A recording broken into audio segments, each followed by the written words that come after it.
Hello everyone, I just wanted to share a project that I'm working on using Substance Designer, and I'll eventually release this to the Unreal Tournament community. I got this idea, if I recall, when Epic said that some floors are hard to see and differentiate from the walls when they were going through the community-made maps. And I know that, the texturing skill set is a different skill set compared to level creation. And many level creators at this point wouldn't want to take the time to create their own textures. So I got the idea to say, hey, why don't I just do some generic floor tiles and give them to the community for free? But then I overthought it, as I usually do, and remembered how nitpicky and obsessive I was when looking for textures to place on maps, and thought, if I made texture packs in the traditional way, where there's a neutral version, there's a red version for the red team and a blue version, people wouldn't like them because they have their own tastes and their own ideas, and they know what they're looking for and just wouldn't use them.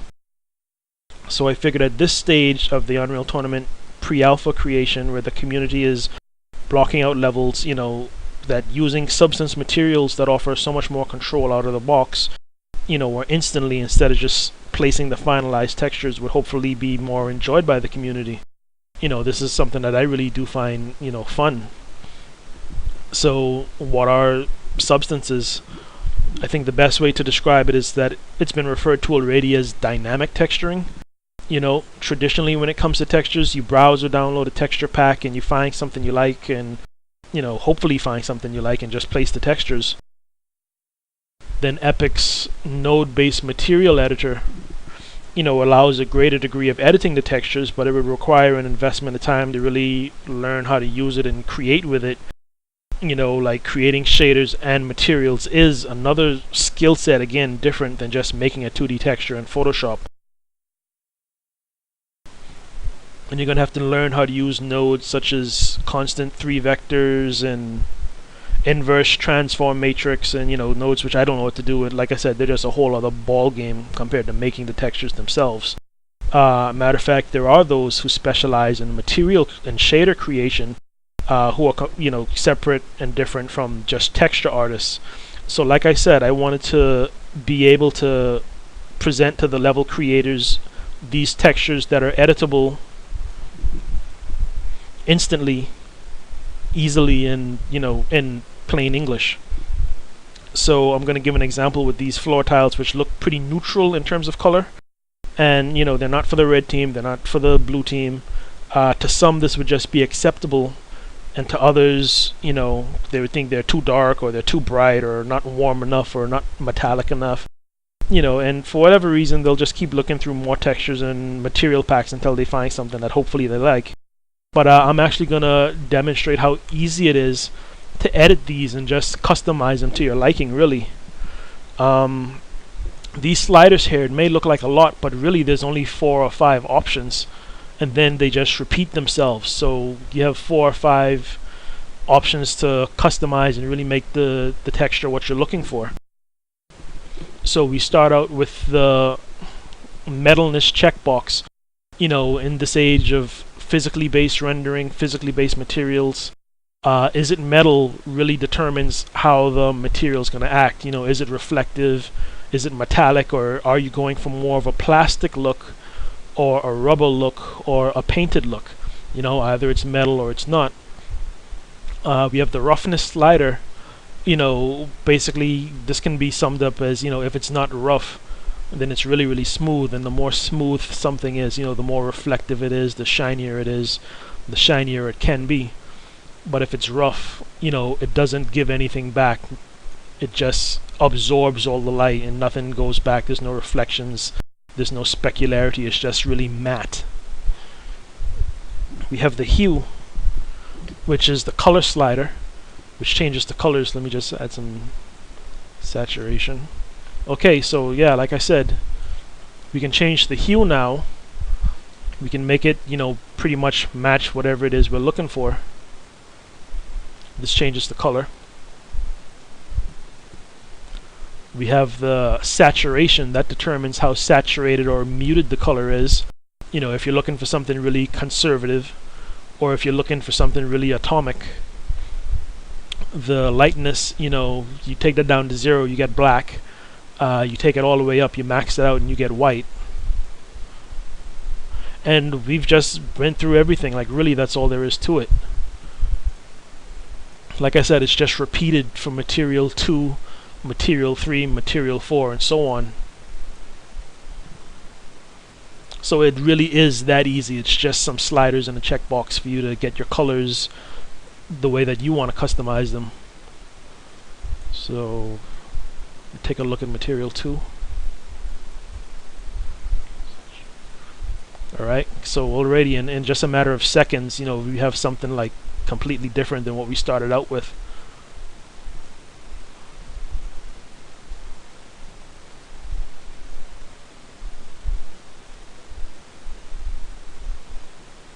I'm just gonna continue to tweak this and just play with it, really. Alright.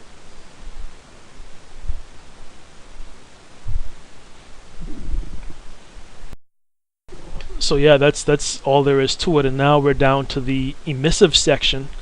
Once again, it's the same terminology. You know, the emissive is pretty much the lights. They're self-illuminating.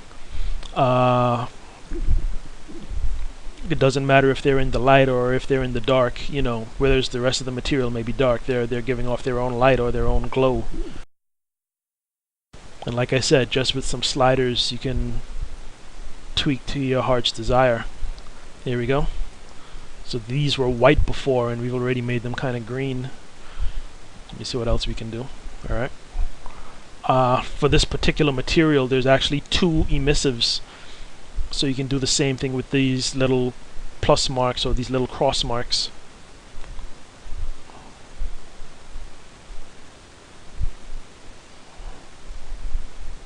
Alright, see how they're shifting?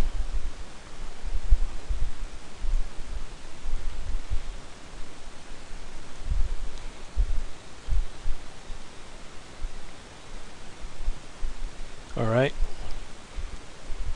So we can, you know, this is already so much more different than when we first started out. The next category, this one is pretty isolated. It's called the wear and tear. And this is just a generic term I use to reveal the base layer, the first material. Let me just slide it up. And you see what's happening. We're getting this kind of eating away effect, this eroding effect, you know. And I know we all kind of agreed that we're not looking for the Gears of War look in the next Unreal Tournament, but you know, this is just your taste. You know, this is really what I'm really trying to drive home. You can completely erode all the material, or you can just have a moderate effect, or you know, it's all your taste, or a slight effect. If you don't want anything to be too clean or too sterile, you can have, you know, absolutely no wear and tear, no erosion, you know. Turn these lights back on. Alright, then finally the last category is the grunge, which is just pretty much a generic dirt. You have the grunge opacity. How much do you want this grunge to be visible? There's the grunge saturation. You can make it, you know, like a gray grunge or a black grunge, or you can have the grunge be colored. And you can change the hue of the grunge. You know, if you're looking for something that's really down to earth, or you can do something really alien with the grunge colors. You can see you can get some funky grunge, some atomic looking grunge.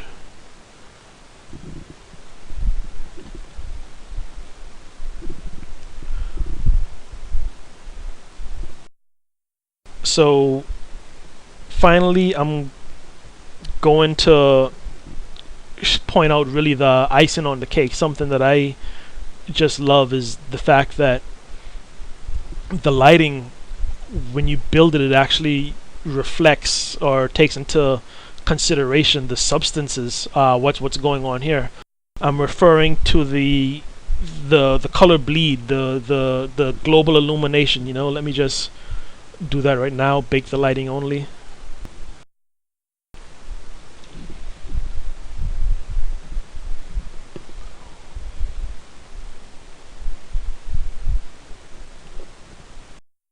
Alright, so now we see that the color of this tile has now, bounced off and affected the environment.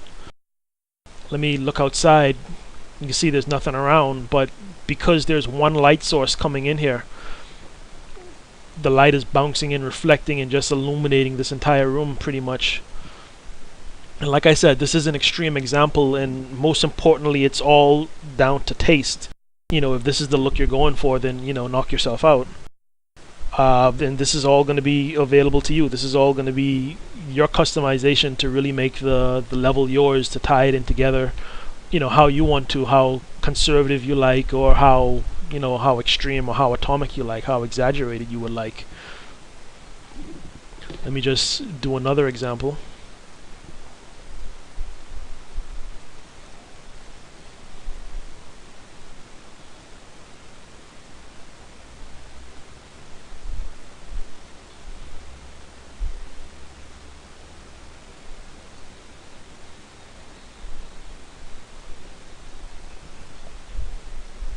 Then just save it.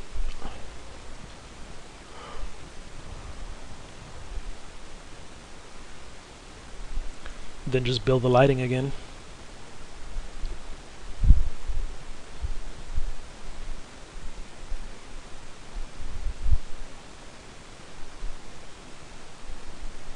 Okay, so now once again you see how different, how much these substances can really contribute to your level, all with just a few sliders, you know what I mean? So now I'm gonna talk a little bit about a technical advantage. These substance files are all self-contained, they're not relying on pixels, these are all vector based and they're all procedurally based. So they're not relying or referencing any bitmaps or anything like that. So as a result, they're actually tiny. You can see this one is 16.6 kilobytes, and this is the very texture that we're using in our scene. In this one 16.6 kilobyte file, it's providing us with a base color, a normal, a roughness, a metallic, an emissive, and an ambient occlusion.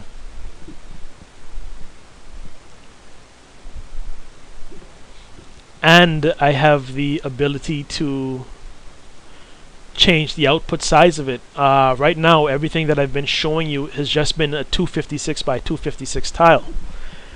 If I had tried that with, a traditional bitmap, whether it's JPEG or Targa or whatever, the result would have been very pixelated. And without the customization offered by using the substance.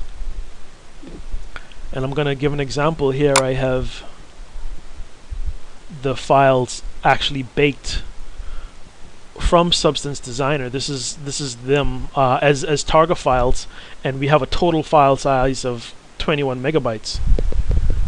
So of course, if I multiplied these, if I did a red version for the red team and a blue version for the blue team, our file size would be 63 megabytes.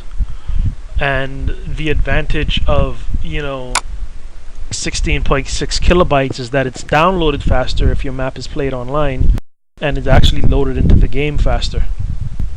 So if there's any mathematicians out there, please, let me know what percentage of 21 megabytes is 16.6 kilobytes and what percentage of 63 megabytes, is 16.6 megabytes, and so on and so forth, because that's not including, okay, what if someone didn't want a red team version or a blue team version? What if they wanted a pink version? What if they wanted a purple version? So on and so forth. They get all that control right here from this 16.6 kilobyte file.